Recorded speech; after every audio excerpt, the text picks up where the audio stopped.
พระคริสตธรรมคัมภีร์ภาคพระสัญญาใหม่พระธรรมภีร์มัทธิวบทที่5ข้อที่1ถึงข้อที่48ได้ทรงกล่าวไว้ว่าดังนี้พระเยซูทรงตั้งโต๊ะเทศนาอยู่ใจภูเรื่องความสุขเมื่อถั่วพระเนตรเห็นคนหลงไหลดังนั้นพระองค์ก็เสด็จขึ้นภูเมื่อประทับลงแล้วพวกสาวกก็เข้ามาเฝ้าพระองค์จึงทรงขายพระโอษฐ์ตั้งโต๊ะสั่งสอนเขาว่าผู้ใดที่ยากจนฝ่ายจิตวิญญาณก็เป็นสุขเพราะว่าแผ่นดินสวรรค์เป็นของผู้นั้น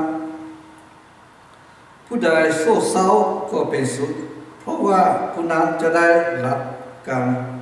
ทรงโล่โลมผู้ใดมีใจอ่อนหวานก็เป็นสุขเพราะว่าผู้นั้นจะได้รับแผ่นดินโลกเป็นมรดกผู้ใดอึดหิวความโศกทานก็เป็นสุขเพราะว่าพระเจ้าจะทรงอิ่มบริบูรณ์ผู้ใดมีใจกรุณาก็เป็นสุขเพราะว่าผู้นั้นจะได้รับพระกรุณาต่อผู้ใดมีใจบริสุทธิ์ก็เป็นสุขเพราะว่าผู้นั้นจะได้เห็นพระเจ้าผู้ใดสร้างความสงบสุขก็เป็นสุขเพราะพระเจ้าจะทรงเอื้อผู้นั้นว่าเป็นบุตรผู้ใดถือคงเห็นเพราะเห็นแก่ความโศกทานก็เป็นสุขเพราะว่าแผ่นดินสวรรค์เป็นของผู้นั้นเมื่อเขาจะกี้เกียมคงเห็นนิทาว่าให้ท่านทั้งหลายเป็นความบวชจริงทุกอย่างเพราะเห็นแก่เฮาพวกท่านก็เป็นสุขจงทรงเสริมหญิงดีเพราะว่าบัณฑิตของท่านทั้งหลายมีบริบูรณ์อยู่มีบริบูรณ์ในสวรรค์เหมือนดังนั้นเลยเขาได้เคยเห็นผู้ประกาศพระธรรมที่อยู่ก่อนท่านทั้งหลายเรื่องเกลือและความสว่างท่านทั้งหลายคือเกลือสำหรับโลกแต่ถ้าเกลือนั้นจืดจางไปแล้วจะเห็นให้กัดแข็งอีกได้อย่างไรแต่น้ำไปก็บ่มีประโยชน์อันใดมีแต่จะเทเสียให้คนเหยียดเท่านั้นพวกท่านคือแสงสว่างสำหรับโลกเมืองที่ตั้งอยู่เทิงภูจะบังรับไว้บ่ได้ปอหอนมีผู้ใดเมื่อใต้คงแล้วเอาบ่มาก็แต่คือตั้งไว้ถึงหงเต็งคงเล่นมาส่งแจ้งไปทั่วทุกคนที่อยู่ในเมืองนั้นเมื่ออย่างนั้นเลยพวกท่านจงส่งแจ้งแก่คนทำปัวเพื่อว่าเมื่อเขาเห็นการดีที่พวกท่านเห็นเขาจะได้สรรเสริญพระบิดาของพวกท่านผู้ทรงสถิตอยู่ในสวรรค์เรื่องพระบัญญัติอย่าคือว่าพอมาลึกล้างพระบัญญัติและถอยคำของผู้ประกาศพระธรรมเสียพอบ่ได้มาลึกล้างแต่มาเห็นให้สำเร็จครบถ้วนพอบ่ท่านทั้งหลายตามจริงว่าถ้าใดฟ้าและดินยังตั้งอยู่แม้แต่จุหรือคิดใดก็จะบ่สู้ไปจาก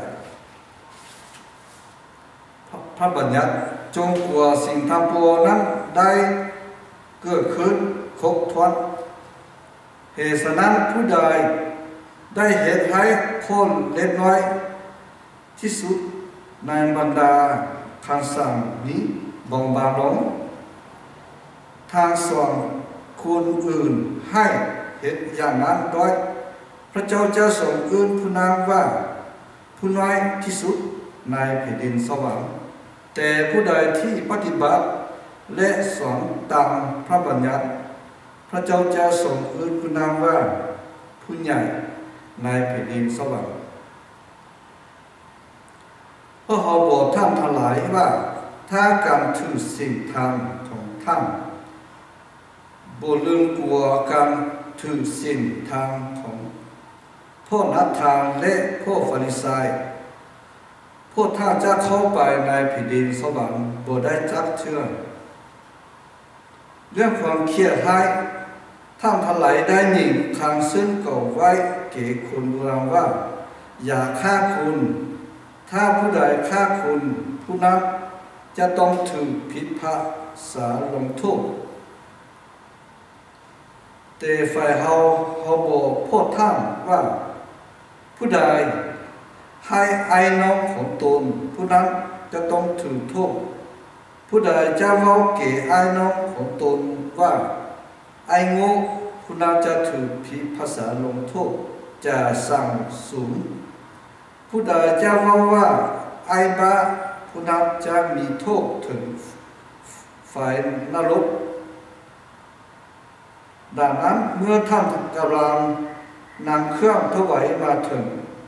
เทียมบูชาแล้วและนึกขึ้นได้ว่าถ้ามีข้อคุกเครื่องกับไอ้น้องของตนว่าด้วยเรื่องใดเรื่องหนึ่งจงวางเครื่องบูชาไว้ต่อหน้าเทียมนั้นกลับไปคืนดีกับไอ้น้องผู้นั้นเสียก่อนแล้วจึงมาถวายเครื่องบูชาของท่านจงฮิตปองดองกับคู่โจกของตนในขณะที่ยังอยู่กันทางนางกันยังว่าโจนั้นจะโม่ท่านไว้กับตุลาการและตุลาการจะโม่ท่านไว้กับธรรมหงส์แล้วท่านจะได้ถึงขังไว้ในคุกฮอโมทะเกตท่านตามความจริงว่าถ้าจะออกจากที่นั้นบ่ได้จงขัวจะได้ใส่นี้จงครบทุกอันเรื่องการลิ้นสู้ท่านทั้งหลายได้ยินคำที่ก็ไว้ว่าอย่าลิ้นสู้สู่พี่เมียท่านแต่ฝ่ายเฮาบอกท่านทั้งหลายว่าผู้ใดเบิ่งแน่ยิงด้วยใจกำนัดในยิงนั้นผู้นั้นได้ลิ้นสู้ในใจกับยิงนั้นแล้วถ้าตามเรื่องขอของท่านเหตุให้ตัวลมพิษจงคัดออกทิ้งเสียพวกการลิ้นที่เสียเอาไว้ว่าส่วนหนึ่งก็ดีกว่าหมดทางตัวจะถึงทิ้งลงในมรดกและถ้ามือเรื่องขอของท่านจะให้ลมพิษจงตัดทิ้งเสียพวกการที่เสียเอาไว้ว่าส่วนหนึ่งก็ดีกว่าหมดทางตัวจะต้องตกในมรดกเรื่องการอย่าห้ามยังมีคำกล่าวไว้ว่าถ้าผู้ใด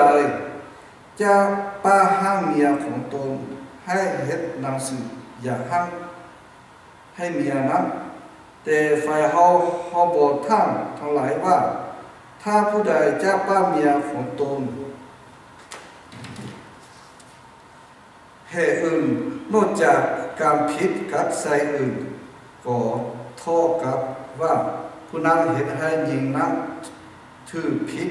ในทางลิ้นสู้และถ้าผู้ใดหายิง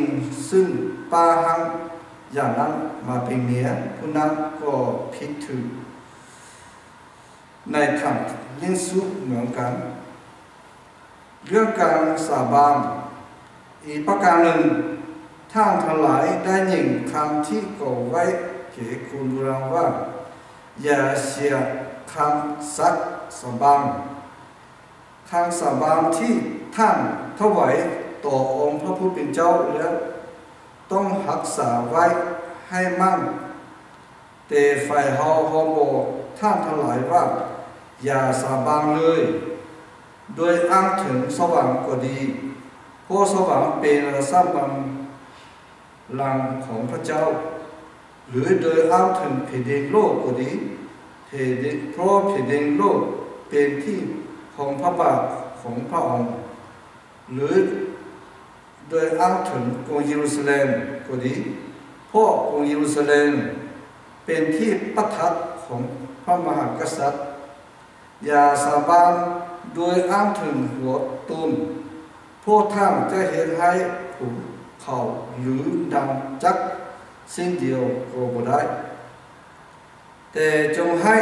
ถอยคำของพวกท่านเป็นดังนี้แม่นก็ว่าแม่นบ่แม่นก็ว่าบ่แม่นเพราะคำเว้าเกินนี้ไปมาจากความชั่วเรื่องการตอบเถียงแก้แค้นพวกท่านได้ยินคำที่ก็ไว้ว่าตาเทียมตาและเขี้ยวเทียมเขี้ยวฝ่ายเฮาบอกท่านทั้งหลายว่าอย่าต่อสู้กับคนชั่วแต่ถ้าผู้ใดตกเกณฑ์เรื่องหัวของท่านจงเป็นเกณฑ์เรื่องไส้ให้เกณฑ์ผู้นั้นเหมือนกันถ้าผู้ใดอยากฟ้องเอาเสื้อซ้ำในของท่านไปก็จงให้เสื้อซ้ำนอกเกณฑ์พื้นเหมือนกันถ้าผู้ใดจะเกณฑ์ท่านให้ย่างไป1 ลัดก็ให้ท่านไปกับพื้นถึง2 ลัดถ้าผู้ใดจะขอนำท่าน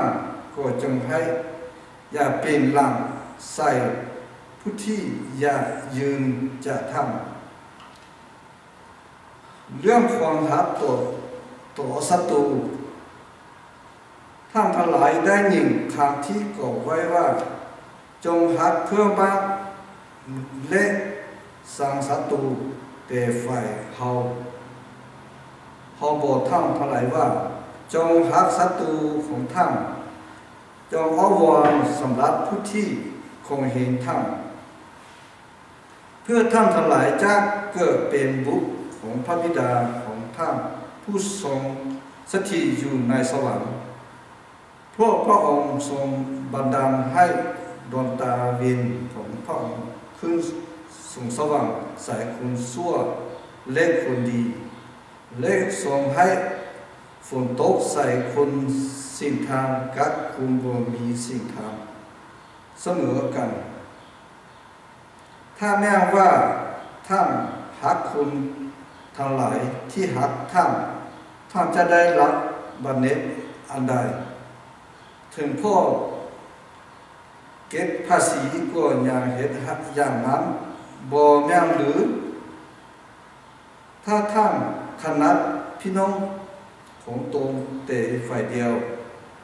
ท่านได้เฮ็ดสิ่งใดลืมคนอื่นทำพัวถึงคนต่างชาติก็ยังเฮ็ดอย่างนั้นบ่แม่นหรือเหตุฉะนั้นท่านทั้งหลายต้องเป็นคนดีที่สุดเหมือนอย่างพระบิดาของท่านผู้ทรงสถิตอยู่ในสวรรค์ทรงเป็นผู้ดีที่สุด